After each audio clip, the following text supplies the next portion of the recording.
labas vakaras visiems, pristatau mūsų šio vakaro herojų, bičiulį, žmogų, kurio bus įdomu klausyti, išgirsti visas istorijas ir aišku, kad jis yra jums kuo puikiausiai pažįstamas. Ne vienas iš jūsų jį tiesiog vadinate Vytuku, o tai yra Vytautas Dranginis, jau 40-metis. Vytautai, labas vakaras.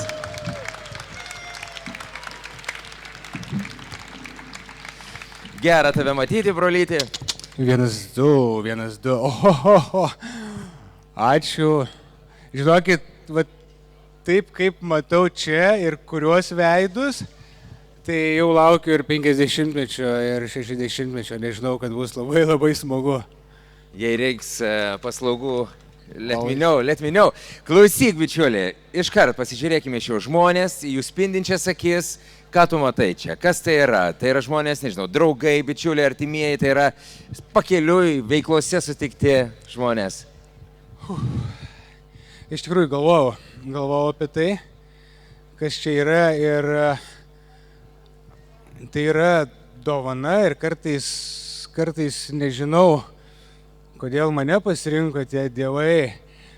Tos patirtys, tos istorijos yra vienas dalykas, bet visi šie ir dar kiti žmonės, kurie negalėjo ateiti, sutikti mano tose istorijose, tuose keliuose yra dovanas, kartais prasileidžiu su sprendimais, kažkokiais priimtais, ne visą laiką gerais, bet mane vis apdovanoja gyvenimas ir iš tikrųjų tai yra pirmas kartas, kad mano tėveliai yra atvažiavę į tokį renginį,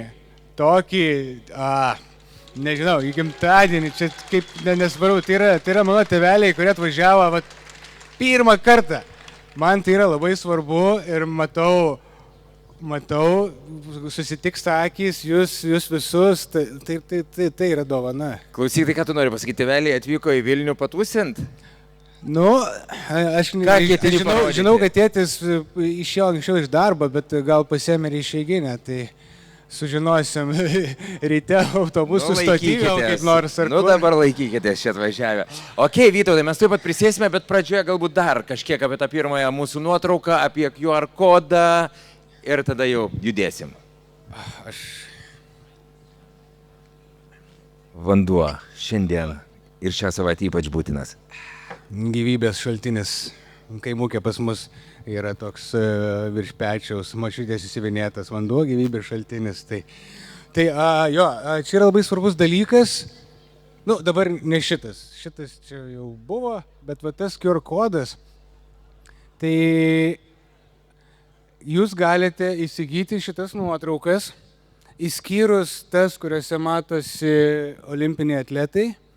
Dėl to, kad tos nuotraukų jau autorinės teisės priklauso Tarptautiniam olimpiniam komitetui ir aš negaliu jomis niekaip, net padovanot galėčiau, bet kažkokią gauti net paramos formą atlygiai negaliu.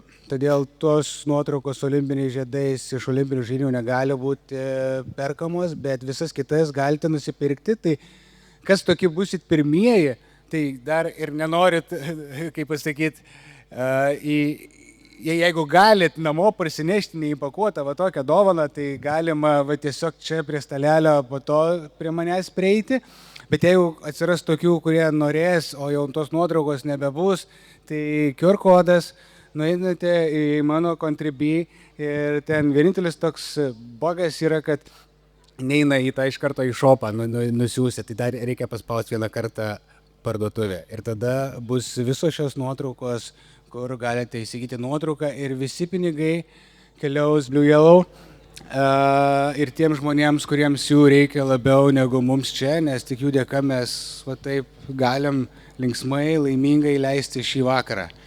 Visos surinktos lėšos keliauja mūsų meiliai Ukrainai. Čia ukrainiečių yra, slava Ukrainė. Mačiau, tai ačiū tau, Vytautai, šią iniciatyvą. Dėkui. Mažiausia, ką galiu padaryti. Prisėdam. Klausyk, Vytautai. Tu turėjai būti šokėjas. Kas nesusiklostė gyvenime? O, čia geras klausimas, nes mano vadovai čia sėdė. Čia dabar atsargiai.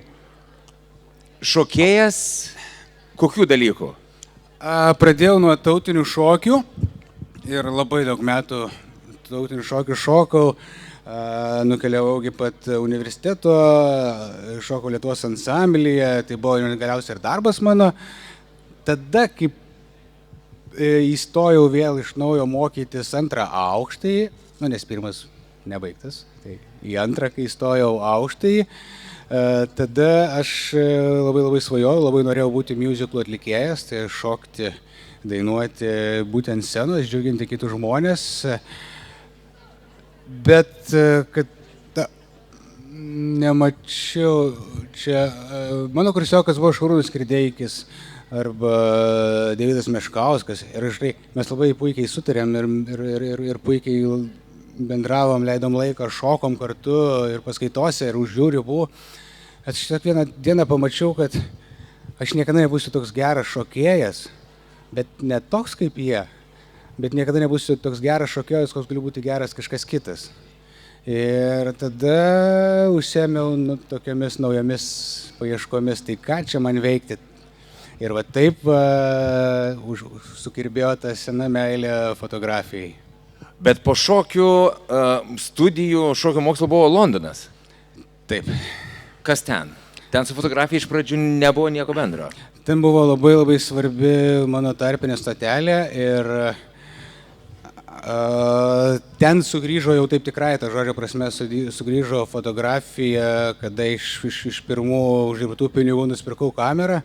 Ir realiai kiekvieną laisvą laiką dirbau pradžiai naktimis, tai dienomis keliaudavau į Londono centrą, į rajonus ir tiesiog kiekvieną dieną fotografuodavau gatvės fotografiją.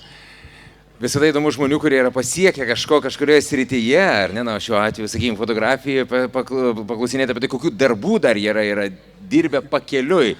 Tai Anglija.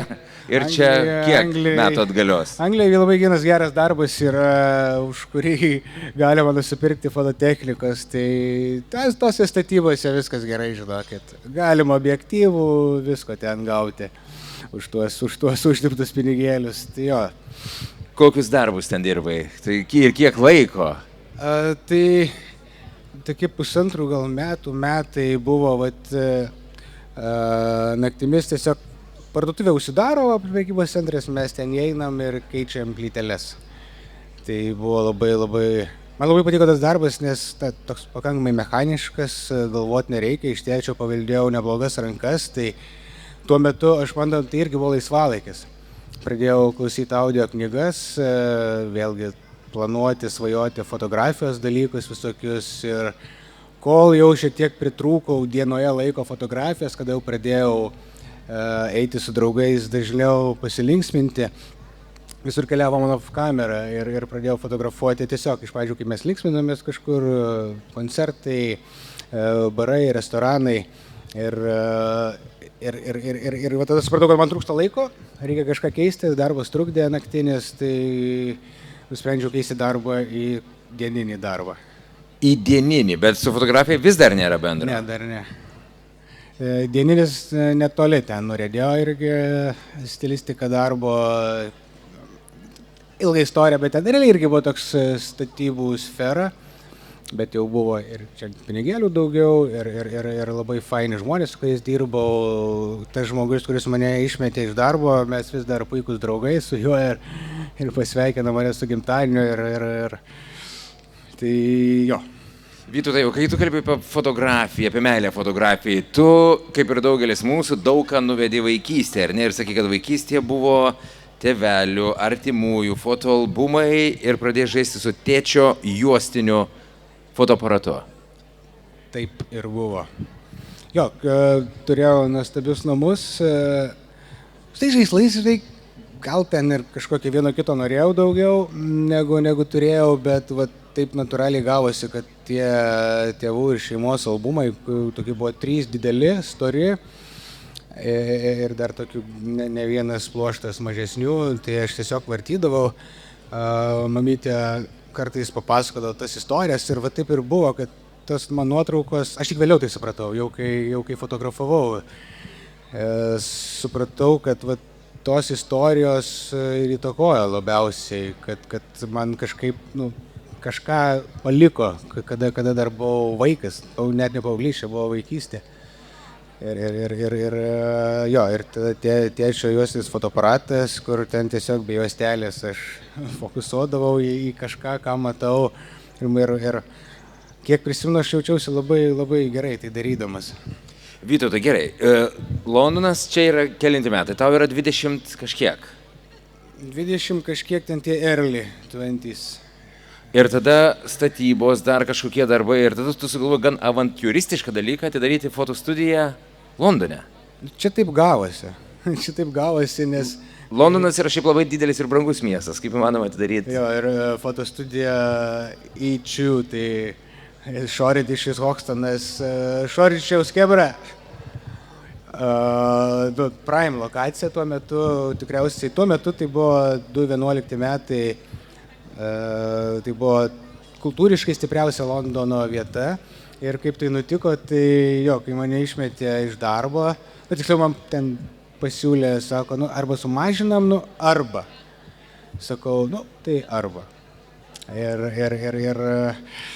Ir pasakiau savo, kad gerai, tai dabar aš turiu laisvo laiko ne tik fotografuoti, bet kažką su to padaryti. Ir kaip čia pasakius, tas labai tinkamas long story short. Ieškojom su draugais vietos, kur galim švęsti naujus metus. Visiškai atsitiktinai, kaip tik su Gedriuku, bebūdami Jeffrey Street, pas jį išėjo iš priešais Archos patraukinių bėgiais vyriškis. Mes nuėjom prie paklausti, gal tu žinai kažką, kur čia, gal kokią vietą, gal turi, gal žinai, kur čia galima būtų švęsti naujus metus. Ir jis sako, tai va, pas mane. Ir mes atšventėm naujus metus ten ir aš buvau tas, kuris turėjau raktus ir turėjau jam gražinti.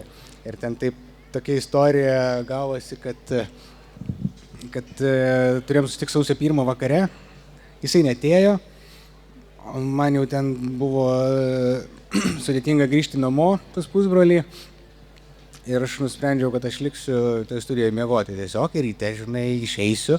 O po to vėl grįšiu, kaip niekur nieko, kaip nebuvęs aš čia ir jam duosiu tos raktus. Ir ta naktis tokia buvo, galbūt iš šono galėtum pasakyti, kad jo švenčiau daug ir ten man kažkas pasirodė, bet ne, ten nieko nepasirodė, bet traukinio arka po bėgiais, pravažiuoja traukinys, nubyra kažkokias dulkelės. Tai buvo toks labai labai įdomi patirtis, kur pajaučiau ir ten taip nevalingai vienai vietoje mėtėsi rašiklis ant sienos, tiesiog parašiau home. Ir tada jau kai sulaukiau Kriso, kad atiduoti raktus, aš jam sakau, žiūrėk, matau viziją. Jisai turėjo savo kirpyklą, sakau, matau viziją, tu kerpi, aš čia fotografuoju. tą vietą mes nuomojam vakarėliams, parodoms, tai jisai aš angliškai šiaip labai prastai tuo metu kalbėjau, tai aš pasilikau vakarėlių erdvę, kur man užteko žodyno, jisai rūpinasi kaip parodų vieta. Ir va taip, iš pradžių jisai nesutiko, bet sako, atvažiuok rytoj. Sekantį dieną, kai atvažiavau, sako, žinok, čia prieš tai jau buvo tokių kaip tu, visi mane apgavo, bet sako, tu kažkoks kitoks, sako, let's play. Patikėjo. Londonas, atsiranda kažkoks pažįstamas, tu ten turi savo studiją ir tiesiog įsibėgėjai su fotografija.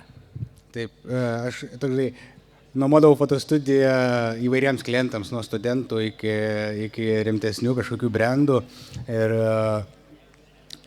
aš kaip fotomenedžeris, galiu būti šalia ir žiūrėti, matyti, tai aš visai žiūrėdavau, kaip fotografuoja pro fotografai.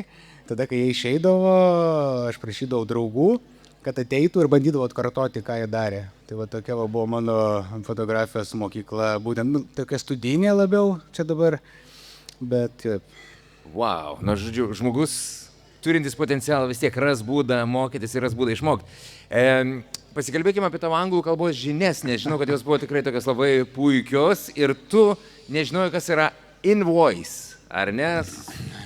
Sąskaita išrašyta. Jo, aš tuo metu, kai įsiverčiau su Google Translate, sužinojau, kad tai yra sąskaita, nes manęs jau tie oficialūs klientai, kai kurie mokėjo grynais, tai ten viskas buvo labai paprasta, bet kai kuriems reikėjo sąskaitos ir mane, prašė. Aš šiaip vengdavau telefono skambučių ir SMS-ai arba e-mailai su translatoru. va taip dylindavau visus studijos menedžimo reikalus.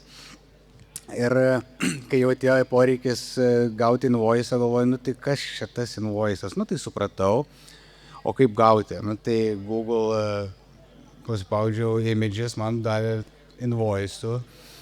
Nu, tai Iš įvairiausių pasaulio aš šalių. pasižiūrėjau, kuris man ten labiau patinka, kur logasikas, tai va iš Facebook'o mūsų logotipas studija vadinasi Slaughterhouse. Tai va buvom logotipas tokia kraujuota ranka. Tada company name, tai Slaughterhouse, studijos adresas yra, pavadinimas yra, ten buvo VAT number, tai čia VAT kaip... Serijos numeris. Kaip PVM, jo, tai va. Matai, Vytai, visi žino, ką reiškia PVM. Gyveni ir mokaisi vis dar. Jo, tai kai reikėjo tą suvest numerį, tai any number, laimingas skaičius, suvedžiau kažką ir tai dar reikėjo, kad tie pinigėliai kažkur įkristų, tai aišku, kad mano sąskaita.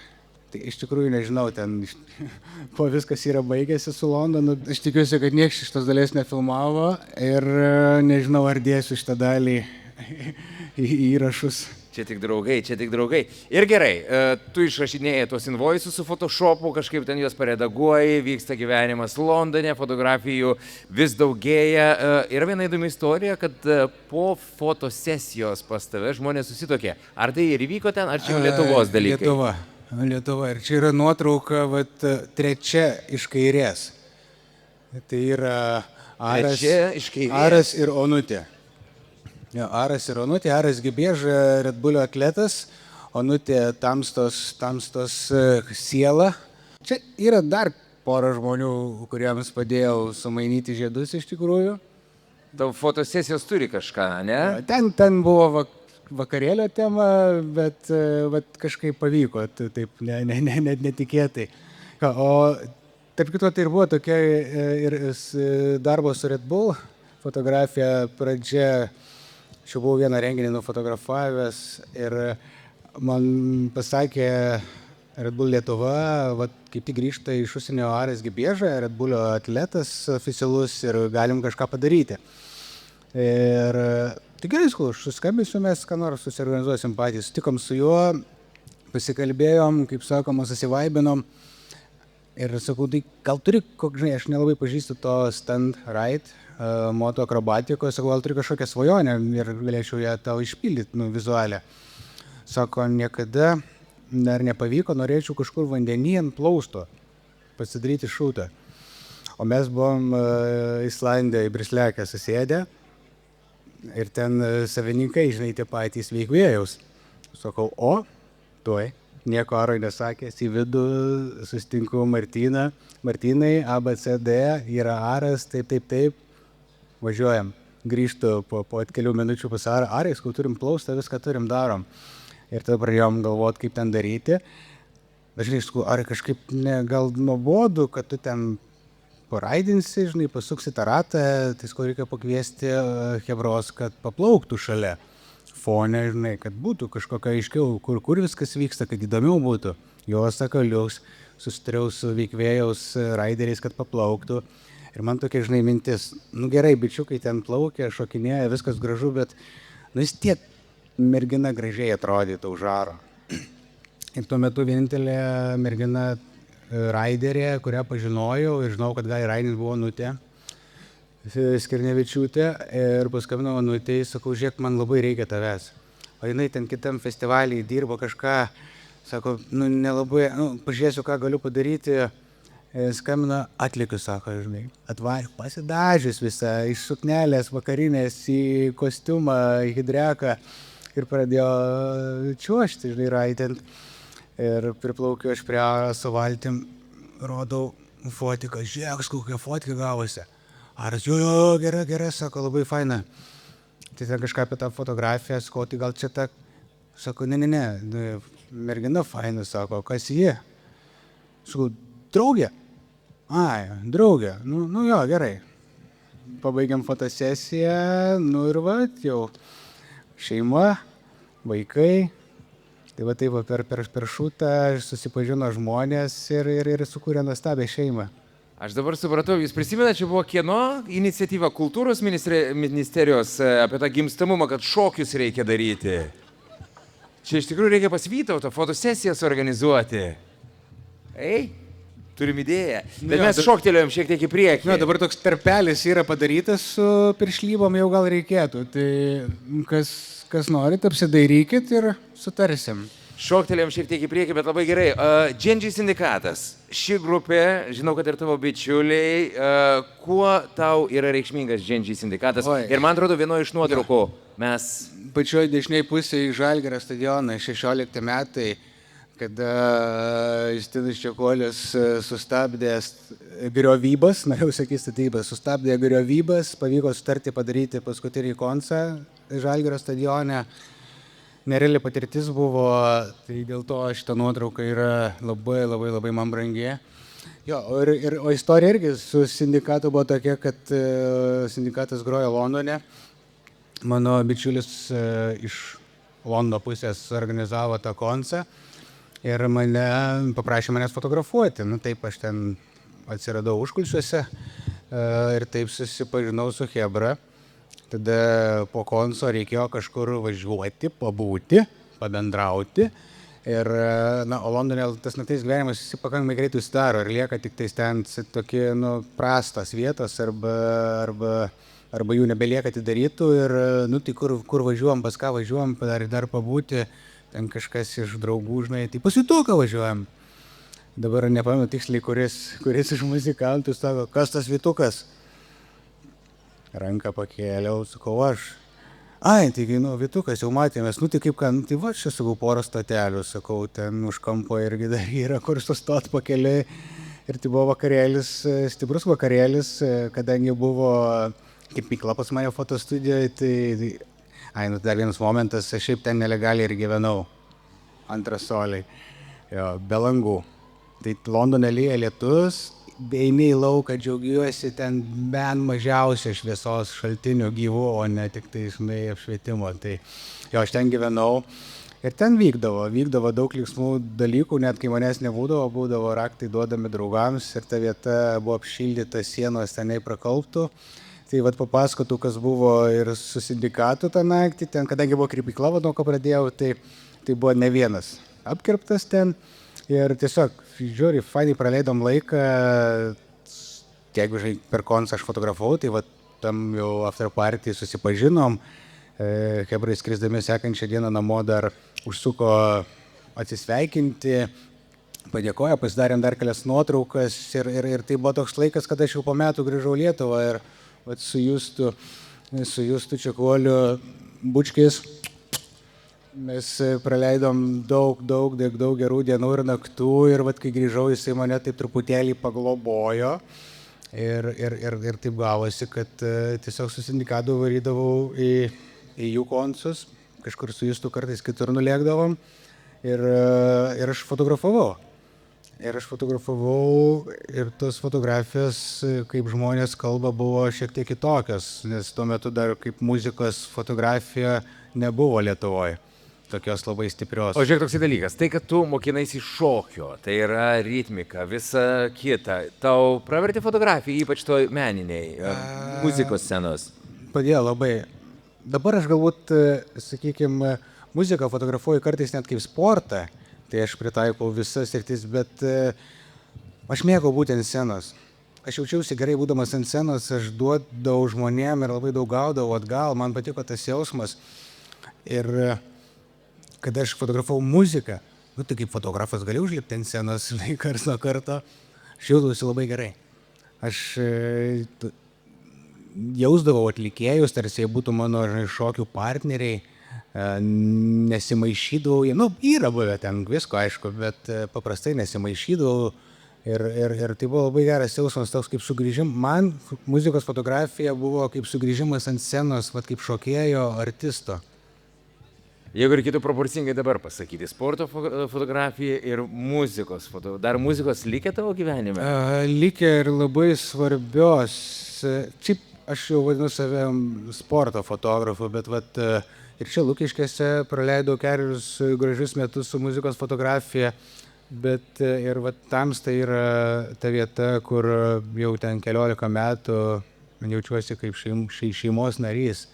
Ir norėčiau, galėčiau daugiau daryti to, bet vis dėlto mano į sportą dabar yra fokusas, o vat tos muzikos fotografijos tamstoje man tai širdeliai paglostyti yra pakankamai. Klausyk, sporto fotografija. Tu norėjai gal sportininku būti vaikystėje, jaunystėje?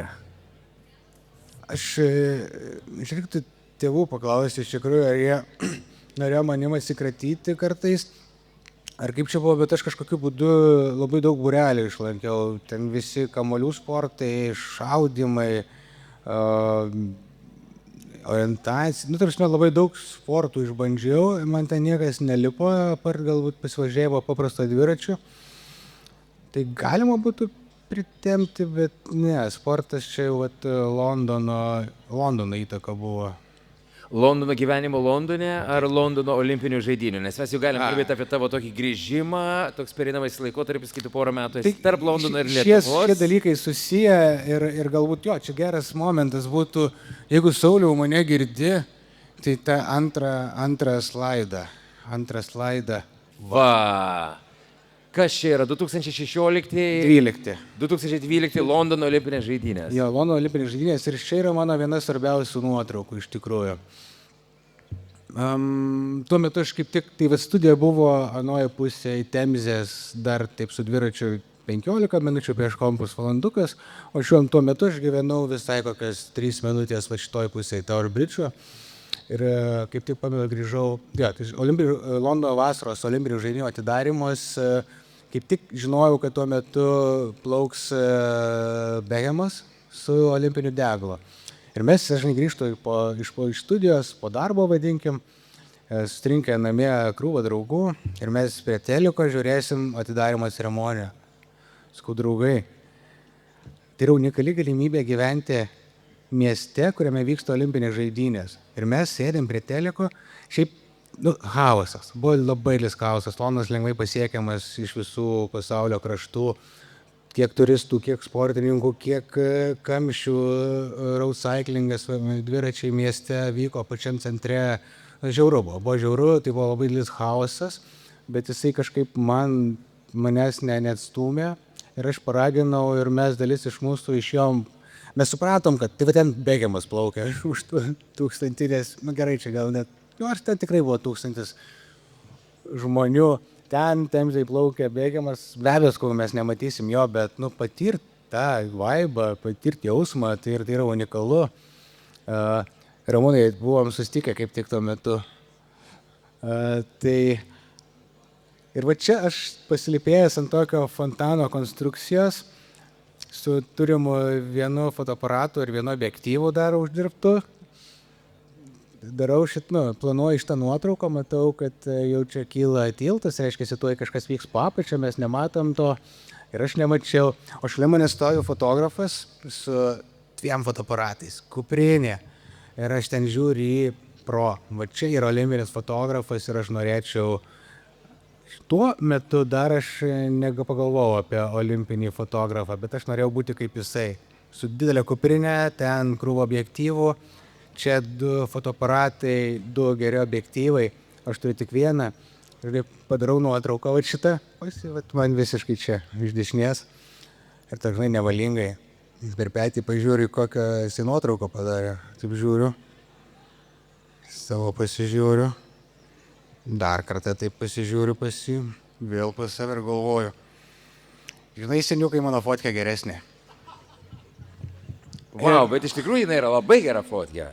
Aš turiu dabar savo šiek keletą gal prieš pastebėjimų, bet čia aišku ir ekranas neišrodo visko, bet va tuo metu pasakęs tarsi jam ir savo, sekanti mintis buvo, kodėl aš negalėčiau fotografuoti olimpinių žaidynių. Tada sekanti mintis, čia aišku viskas mikro laiku sproginėja mano mintis visą laiką taip. Ir tada sekanti mintis, Vytukai, kaip? Tu net fotografuoti nemokė normaliai dar, angliškai nemokė, tu šiaip labai nedaug mokė, apart to, kad esi Vytukas, tau dedasi gyvenime kažkokias istorijos, viskas gerai, išgyveni. Ir tada vėl aš savo atsakau, nu bet žiūrėk, jeigu pasistengsi, pasimokysi fotografuoti, daugiau atkreipsi dėmesio į kažkokį judesį, mokinsiesi ne tik iš to, ką gauni, bet ir YouTube'as yra, ne copy-pastinti tuos fotografus, bet prieit paklaust tų fotografų. Tuo metu atsirado ir Tomukas ir keletą kitų žmonių, kurie jau fotografavo, kurie pasidalino kažką informaciją, pažintimis. Šalia manęs buvo dar pora fotostudijų, fotonuomos įrangos. Prisiminiau gerą istoriją, galbūt tai bus laiko, kaip uždirbinėdavau pinigus pernuomodamas techniką ten. Ojoj. Bet čia gal viskas aišku, ten paėmė draugiškai už gėrimus ir mažesnius pinigus, o išnuomoja ten double price. Ir tada su Photoshop invoice. Ir tada invoices kaip irgi toliau. Tai va, dažnai aplinka, aš pagalvojau, kad man gali pavykti. Tai va, mes tikriausiai dar paklausė kažką apie Dakarą, bet Dakaras mano buvo, kuo skiriasi Dakaras nuo olimpinių žaidynių. Šiaip aš nelabai nemėgstu lyginti patirčių, jos yra visos unikalios, bet jeigu tik šitą dalį palyginti tikrai galiu, tai Dakaras mano buvo nuo paauglio, kada jeigu tėvai nežiūri savo kažkokios ten laidelės ir rodo per teleką apžvalgą, tai aš žiūriu tą apžvalgą. Tai nuo to laiko aš norėjau pamatyti tuos riaumojančius automobilius gyvai. Tai mano svajonė buvo pamatyti. Tuo metu aš paauglys dar nesvajojau juos fotografuoti, bet mano svajonė buvo realiai pamatyti tuos automobilius, būtent Dakaro automobilius. Tai olimpinės žaidynės, tai nebuvo tokia svajonė. Dabar aš svajoju būti olimpiniu fotografu. Aš tiesiog norėjau tiek išmokti, tiek patobulėti ir galbūt šiek tiek pasitikrinti vėl dar savo laimę ir savo pastangas, savo galimybės ir tokį kaip tikslą savo turėjau. Aš norėčiau, aš galėčiau būti olimpinis fotografas, toks kaip jisai arba netgi geresnis. Ir tai jo, buvo 12 metai, 16 jau Eltokas buvo manim pasitikėjęs ir įsiuntė mane su Alfredu Pledžiu, kažkur mačiau Alfredai, mano kitoje. Alfredas tikrai buvo, nežinau, kur jis yra, bet jeigu grįž, galėsime, kur Alfredas mūsų? Ką labiausiai atsimeni iš Rio, iš savo jau tokių pirmųjų, tikrųjų olimpinių žaidynių, kai ten vykai kaip fotografas? Ar tai yra Rūtos nuotrauka, ar tai yra kažkas kitas? Žinai, ką prisiminiau ką tik? Tai pirmos žaidynės buvo Europos žaidynės Azerbaidžane Baku, kada būtent Alfredas negalėjo ten keliauti ir olimpinis komitetas man patikėjo tą užduotį. Ten irgi tokia ilga istorija čia ir Mantas Guzinevičius ten dalyvauja, mano puikiausias draugas kažkur buvo, mačiau. Ir ten daug painių istorijų yra, kurios mane nukreipė į Azerbaidžaną. Tai ką aš prisimenu labai iš ten ir iš Rio olimpinių žaidynių, tai tikriausiai supratot, kad kaip pasakyti, su pinigais visą laiką yra ten vienaip arba kitaip, bet kad tai nėra mano ta buhalterija stiprioji dalis. Tai dar kaip įrodymas, kad pirmą vakarą Azerbaidžane pamečiau piniginės ten ne visais, bet su kažkiek, kiek turėjau kešo. Ir lygiai tas pats buvo Rio olimpinėse žaidynėse. Aš tiek excitinau, tiek jaudinausi, tiek viskas buvo įdomu, tiek viskas rūpėjo, kad būtent pirmus vakarus su bičiuliais žurnalistais, rašytojais mes ten planuodavom, sėdėdavom ilgai, ką darysim rytoj ir panašiai. Ir ten beplanuodami atsipalaidavę lauke kažkur ir prie baseino ar kažkur prie baro, tikriausiai irgi nepabijokim tiesos. Jo, pirmus kartus pamečiau 2 piniginės per Rio ir per olimpinės žaidynės. Nereikia olimpinėse žaidynėse tokių dalykų, kaip piniginės su visais. Ten, žinai, nėra kada tų pinigų leis, iš tikrųjų, tai nepasigėdau. Olimpinės žaidynės 2016 ir tada tavo senoji meilė, Dakaras. Jis ėmė ir išsipildė ir ar aš teisingai suskaičiuoju, dabar jau turėtų būti 10? Taip, 10. 9,5, nes 19 susilaužiau koją ir neištvėriau gulėt lovoj, ten po savaitės vis tiek įskridau į Dakarą. Papasakok apie Dakarą, Dakaro specifišką. Dakaro įsipildymas svajonė buvo, iš tikrųjų irgi nematau, galbūt yra, sakė pasistengsiu užeit, mano vienas iš kursiokų buvo Vaidas Baumila. Tikrai Aš Vaido Baumilus nematau, bet aš Vaido tą žalą matau. Nežinau, ar jie kažkaip susiję. Žala ne, irgi bet- dalyvau šito istorijoje. Ir Saulius ir Gelėnas, va ten, va. Tai kuo čia, koks vaidmuo Baumilas buvo, tai, žodžiu, po olimpinių žaidynių aš supratau, kad čia mano dalykas, sportas. Aš ten labai daug išgyvenimų patiriu, aš jaučiuosi gyvas. Ir tada supratau, kad dabar yra laikas, o būtent 16 metai pirmas olimpinės žaidynės, 17 metais va, pirmas Dakaras. Supratau, kad dabar, reikia dabar. Ir ten taip atrodė, kad viskas tobulai susidėlios. Atsirado pora žmonių, kurie norėjo ten savo, sakykime, darydami tam tikras platformas internete, mane įsiųsti, sukurti kontentą, kol galiausiai ten liko, žinok, nežinau, nepilna mėnesį iki Dakaro. Ten sakau tam žmogui, viskas gerai, mes ten nepykstu, mes pašeidiniai bendraujam, ten tiesiog pasitraukia investuotojai ir jis sako, sorry, Vitukai, žinai, negaliu. Ir aš toks, žinai, kaip tik tą vakarą sėdžiu vienam iš barų. Baruose yra dar viena Meksikos istorija, primink man nutikus, kaip išvažiavau į Meksiką pirmą kartą irgi bare. Tai va, sėdžiu vienam iš barų, kaip tik ten po vienas fotografijos darbo redaguoju nuotraukas, bet toks susikrimta, žinai, nes va, nepavyks Dakaras. Ir kaip tik Vaidės eina pro šoną, sako, Vitukai, tai kas yra, ko, baras, faina, žinai, viskas gerai, kas, tai va, taip tiesiog eidamas pro šalį, žinai, sako, kas negerai. Aišku, Vaidai nenoriu pasakot, bet taip trumpai jisai mane paspaudė, žinai, ir pasakiau, kad va, turėjau važiuoti į Dakarą, buvau patikėjęs ir dabar va šiandien sužinau, kad nevažiuoju. Ir jisai sako, Vitukai, žiauriai gerai varai, kitais metais išvažiuosi. Ir žinai, ir nuėjo. Ir aš galvoju, jo. Bet po to galvoju, metai yra žiauriai daug, reikia dabar. Ir tada pradėjau klibinti visus draugus ir mačiau Tomas Tamulovičius. Tomai! Tomas! Jei! Ir va Tomas mane suvedė su Saulium ir Gelėnu ir nuėjau į pokalbį dėl Dakaro. Tai va tokia buvo pradžia, nuėjau su krūva klausimų, bet tas mažasis profesorius ten taip užsikabliavęs ant mano to tokio darbo pokalbio, pavadinkim, aš uždaviau jokių klausimų. Jis man viską pasakė, man viskas patiko, viskas pas mane užsikūrė, aš tik tais sugebėjau paklausti, man atrodo, ar kaip toks aš irgi save laikantis vizualiu romantiku, galvoju vis tiek, štai Sauliau, Saulė leidžiasi, po sunkios dienos ar galima ten kokio nealkoholinio alaus atsigerti. Ir Saulius man davė vieną geriausių pamokų, patarimų, kurią aš ir dabar vartoju savo darbuose. Tai sako, žiūrėk, daryk, ką nori. Visiškai. Tavo užduotis yra laiku atsisėsti automobilį, nuvažiuoti, padaryti nuotraukas. Visas kitas laikas tai yra tavo. Išvažiuojam 7 ryte. Gali keltis be 5-7, jeigu tau užtenka, gali keltis 6, gali iš vakaro daryti, ką nori, kol tu sėdėsi 7 ryto automobilį ir būsi pasiruošęs savo darbui, feel free.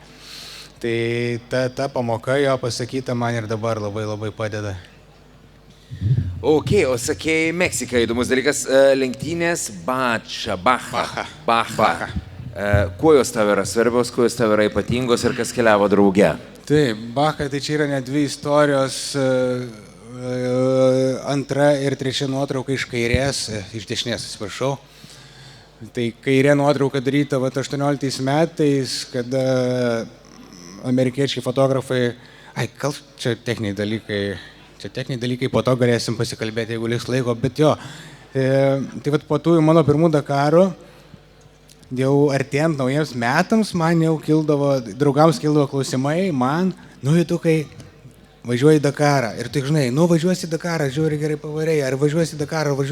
Ir vieną kartą, ten kokia 3 nakties, Piano Menas, vėl ten padariau nuotraukas po renginio ir vėl pribėga kažkas apie tą Dakarą.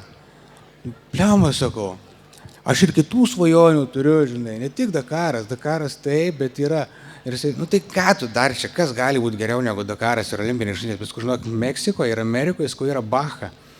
Ten, sakau, irgi gerai važiuoja, ten šiek tiek kitokie automobiliai taip labiau šokinėja, jeigu taip labai grubiai. Ir sakau, aš ten noriu dar irgi nuvažiuoti. Ir jisai sako, nu tai važiuok, žinai. Aš taip sėdžiu, žinai. Ir galvoju, nu jo, įsitraukiu kompą. Ten kokia 3 nakties, susirandu visus įmanomus e-mailus, parašau visiems e-mailams, aš toks ir toks, iš Lietuvos, fotografuoju Dakarą, olimpinės žaidynės, aišku, nu žinai, jau vis tiek kažkaip turi kuo pradėtą laišką. Ir mano svajonė pamatyti kitą discipliną, panašią, bet ir kitokią. Ir parašiau visiems, ką radau. Ir toks ant galo dar taip kažkaip, kokia tikimybė, kad ten į fanpage'ą, kur ten 1000 sekėjų, tu parašysi ir tau kažkas atrašys. Ai, bet vis tiek copy-paste ten parašiau. Uždarau kompą į kuprinę, vėl leidžiu laiką su draugais. Ir telefonas ant baro ir toks dilin, žinai, pasižiūriu, atrašė.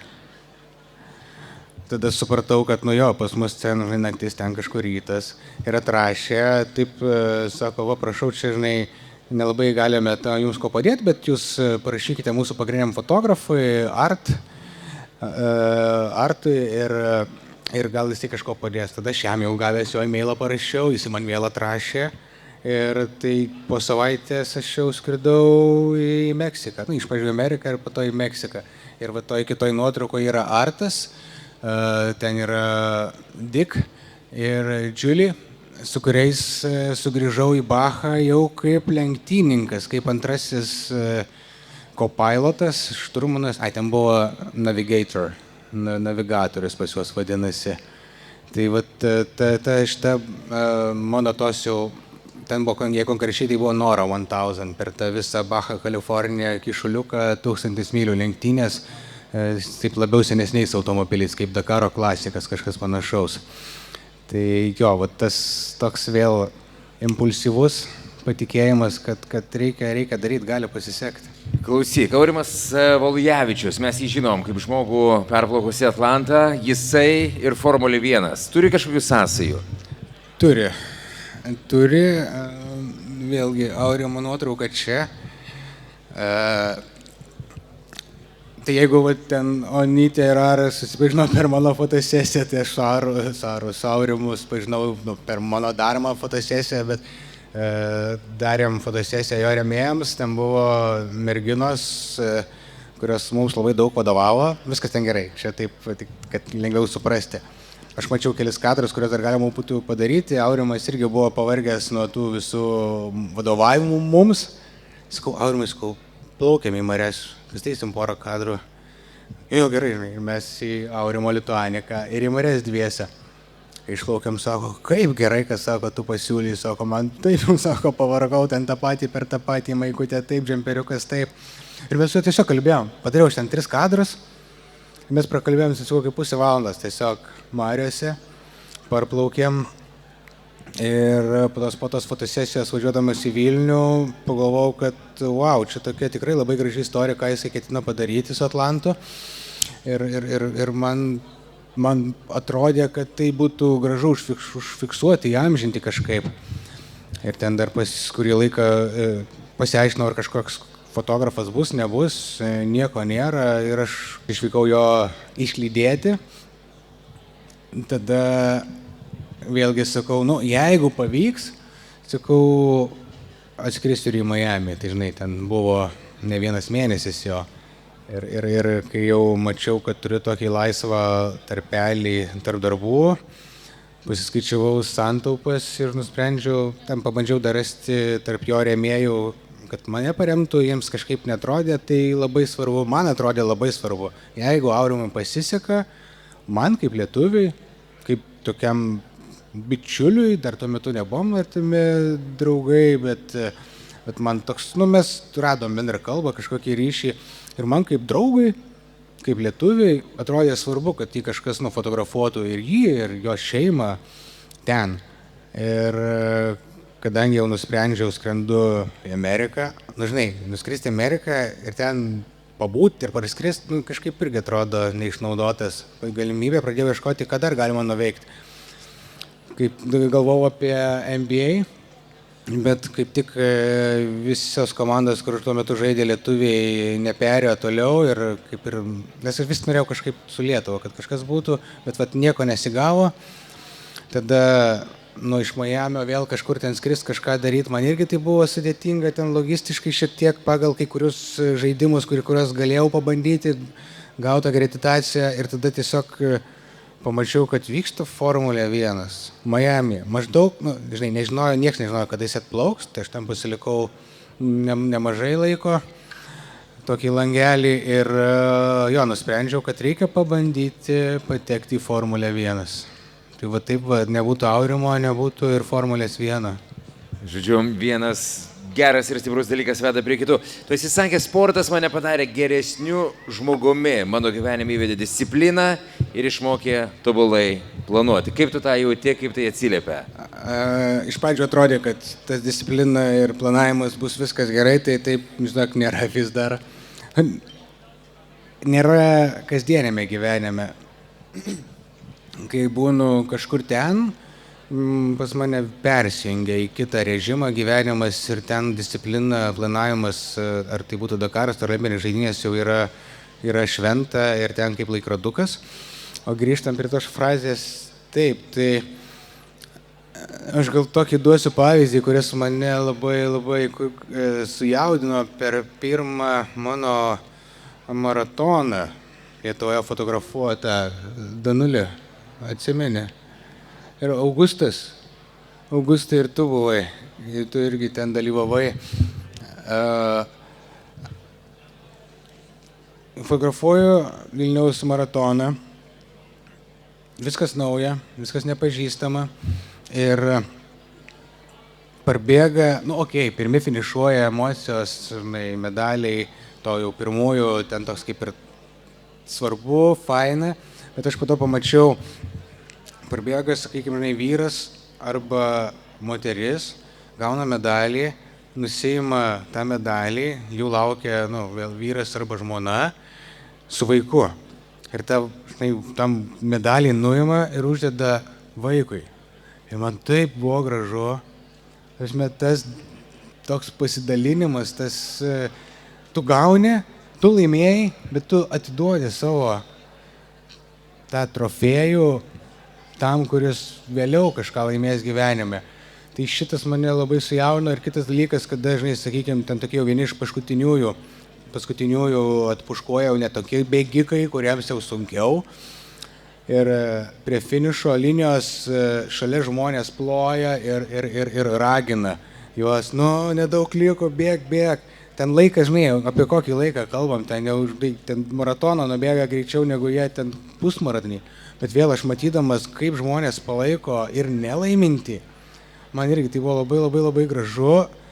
Tai paliko tokia kaip ir žymę manyje, kad nesvarbu, ar tu laimi, ar tu pralaimi, ką tu pasiekiai, ko nepasiekiai.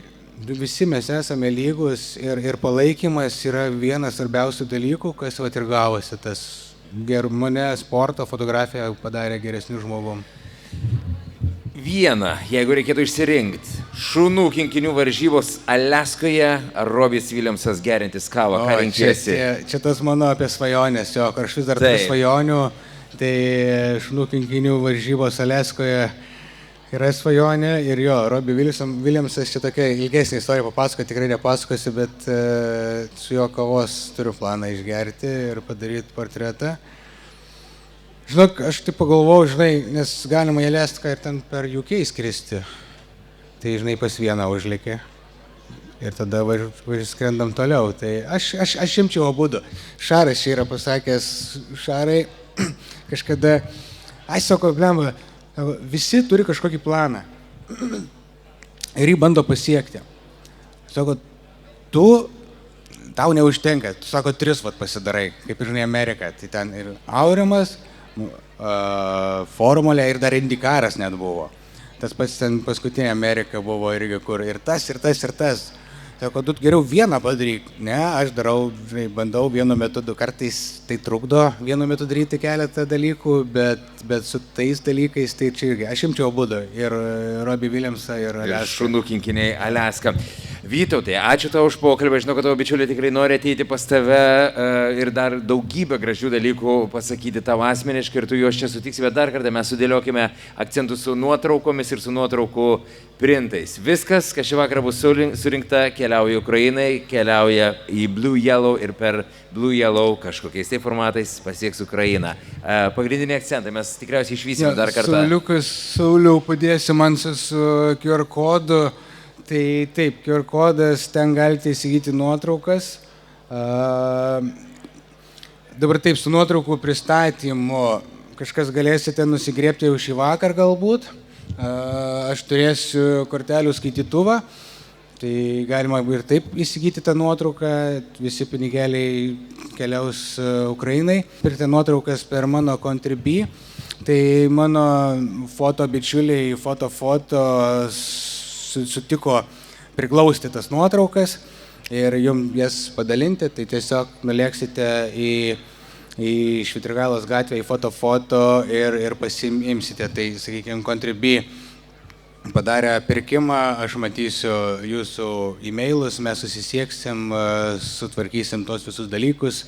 Klausė, kodėl ne aukcionas, draugai, ir aš pagalvojau, galima galbūt pakelti už vieną nuotrauką daugiau, bet galbūt kažkai nuotrauka patiks ir keliems žmonėm, tai geriau pradžiuginti keletą namų. Ir tai va, tik primenu, kad olimpinės nuotraukos nėra parduodamos. Vytautai, ačiū tau, ačiū už pokalbį ir aš žinau, kad mes tikrai tave galime čia sutikti, pabūti, pabendrauti ir asmeniškai išgirsti tavo istorijas apie visas šias nuotraukas. Mūsų vienintelis toksai Vytukas su 40-uoju. Yeah! Ačiū! Dabar atsipalaiduokime gerai, mes tikrai jau visi padarėm ir darome labai gerus darbus. Tai tęskime gerus ir linksmus darbus, o dabar film Danulis. Jo, ir kaip faina tiek aplinkui matyti fantastiškų, puikių fotografų, kaip ir Danas Macijauskas čia prieš mus. Ai, čia užsukamas. Jauduliukas. Yra. Ačiū, gražaus vakaro visiems, būkime, bendraukime ir didžiausios sėkmės. Susitiksim po 10 metų per 50 metų. Ačiū, Richardai, tau. Žiauri faina. Ačiū, kad sutikai.